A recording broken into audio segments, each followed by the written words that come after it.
ಮನೆಯಲ್ಲಿ ಸದಾ ಲಕ್ಷ್ಮೀದೇವಿ ನೆಲೆಸಬೇಕೇ? ಈ ಸರಳ ಸಲಹೆಗಳನ್ನು ಅನುಸರಿಸಿ. ಅದೃಷ್ಟ ಲಕ್ಷ್ಮಿಯ ಕೃಪೆಗೆ ಪಾತ್ರರಾಗಿ. ಲಕ್ಷ್ಮೀದೇವಿಯ ಕೃಪೆಗೆ ಪಾತ್ರರಾದರೆ ಐಶ್ವರ್ಯ, ಸಂಪತ್ತು, ಸಮೃದ್ಧಿ ದೊರಕುತ್ತದೆ. ಮನೆಯಲ್ಲಿ ಸದಾ ಲಕ್ಷ್ಮೀದೇವಿ ನೆಲೆ ನಿಲ್ಲುವಂತಾಗಲು ಈ ಮುಂದಿನ ಸಲಹೆಗಳನ್ನು ಪಾಲಿಸಿ.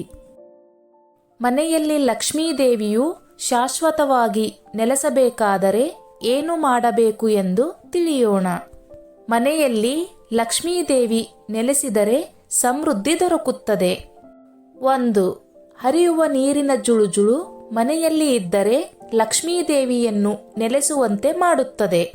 ಮನೆಯಲ್ಲಿ ಪುಟ್ಟ ಕಾರಂಜಿಯನ್ನು ವಾಸ್ತು ಪ್ರಕಾರ ಬಳಕೆ ಮಾಡಲು ಮರೆಯಬೇಡಿ. 2. ಮನೆಯ ಸುತ್ತಮುತ್ತ ಶುಚಿಯಾಗಿರಲಿ. ಇದೇ ರೀತಿ ಮನೆಯೊಳಗೂ ಕೂಡ ಕ್ಲೀನ್ ಆಗಿರಲಿ. ಸದಾ ಸಕಾರಾತ್ಮಕ ಅಂಶಗಳು ಮನೆಯಲ್ಲಿರಬೇಕಾದರೆ ಸ್ವಚ್ಛತೆಗೆ ಹೆಚ್ಚಿನ ಆದ್ಯತೆ ನೀಡಬೇಕು. 3. ಮನೆಯ ಬಾಗಿಲು ಮತ್ತು ಜಗಲಿ ಸುಂದರವಾಗಿರಲಿ. ಮನೆಯ ಮುಖ್ಯ ದ್ವಾರ ವಾಸ್ತು ಪ್ರಕಾರ ಇರಲಿ. ಲಕ್ಷ್ಮೀದೇವಿ ಮನೆಯೊಳಗೆ ಕಾಲಿಡಬೇಕಾದರೆ ಮನೆಯ ಬಾಗಿಲು ಸುಂದರವಾಗಿರಬೇಕು. ಮನೆಯ ಪ್ರವೇಶದ ಹಾದಿಯು ಸ್ವಚ್ಛವಾಗಿರಬೇಕು. 4. ಹಣಕ್ಕೂ ಅಡುಗೆ ಮನೆಗೂ ಸಂಬಂಧವಿದೆ. ಅಡುಗೆ ಮನೆ ಕ್ಲೀನ್ ಆಗಿರಬೇಕು ಮತ್ತು ವಾಸ್ತು ಪ್ರಕಾರ ಇರಬೇಕು. ಅಡುಗೆ ಮನೆಯಲ್ಲಿ ಧನಾತ್ಮಕ ಶಕ್ತಿ ಇರುವಂತೆ ನೋಡಿಕೊಳ್ಳಿ.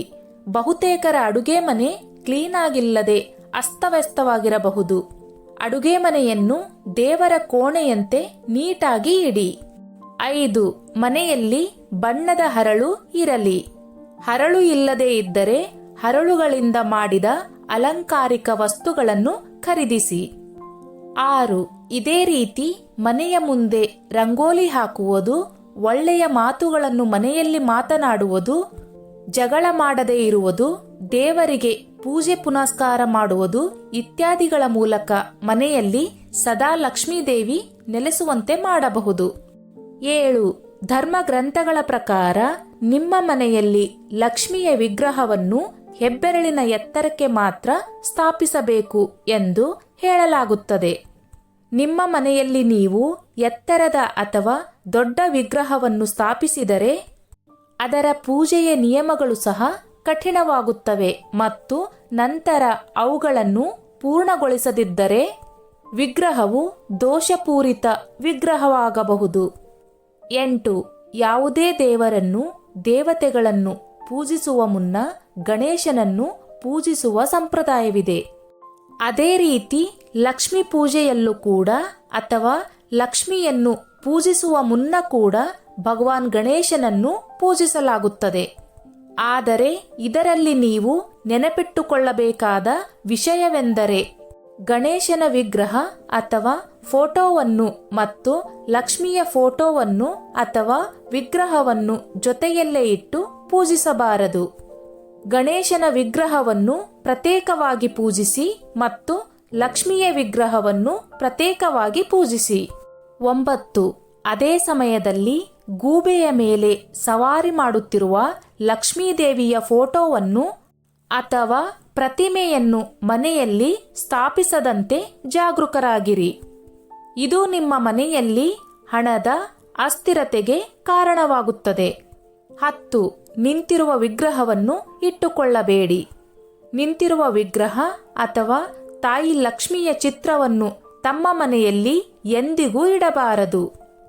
ಆದ್ದರಿಂದ ನೀವು ಲಕ್ಷ್ಮೀದೇವಿಯ ವಿಗ್ರಹವನ್ನು ಸ್ಥಾಪಿಸಿದಾಗಲೆಲ್ಲ ಅದು ಕುಳಿತುಕೊಳ್ಳುವ ಭಂಗಿಯಲ್ಲಿ ಇರಬೇಕು ಎಂಬುದನ್ನು ನೆನಪಿನಲ್ಲಿಡಿ. 11.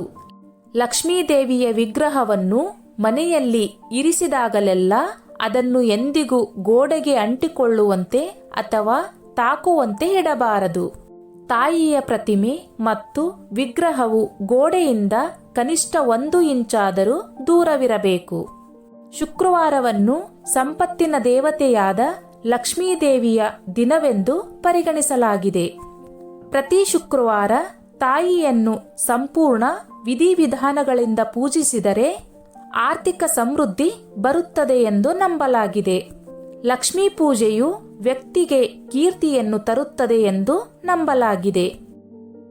ಸ್ನೇಹಿತರೆ, ಈ ನನ್ನ ಮಾಹಿತಿ ನಿಮಗೆ ಇಷ್ಟವಾಗಿದ್ದಲ್ಲಿ ದಯವಿಟ್ಟು ಶೇರ್ ಮಾಡಿ, ಲೈಕ್ ಮಾಡಿ ಮತ್ತು ಸಬ್ಸ್ಕ್ರೈಬ್ ಮಾಡಿ.